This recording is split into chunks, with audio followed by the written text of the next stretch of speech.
За бүгдээрээ сайн байцгаана уу? Намайг Халуун гэдэг. Би Солонгос мэргэжлэрээ 5 дахь жилдээ ажиллаж байна. За би одоо яг 5 жилийн өмнө хөдөлмөр нийгмийн хамгааллын үйлчилгээний төвөөс Солонгос төлдөг өвмийн онгон буюу тэтгэврийн даатгалаа Монгол улсад одоо нийгмийн даатгалын шимтгэл болгож одоо сайн дураараа төлөх боломжтой гэсэн мэдээллийг авсан байгаа. Надтай адилхан бас энийг мэдэхгүй байгаа хүмүүс байх юм бол эх орондоо бас нийгмийн даатгалын шимтгэлээ төлөөд бас төрөх үйлчилгээг ижилхэн аваасай гэж хүсэж байна.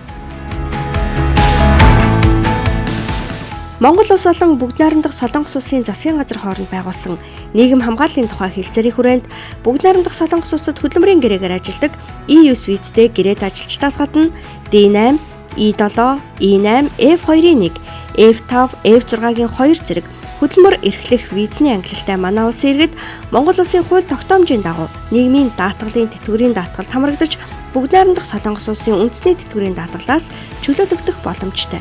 Ингэснээр та Солонгос улсын үндэсний тэтгэврийн даатгалд сар бүр цалин хөдөлмөрийн хөлснөөс 4.5% шимтгэл төлөхөөс 9 жилийн хугацаанд чөлөөлөгдөнө.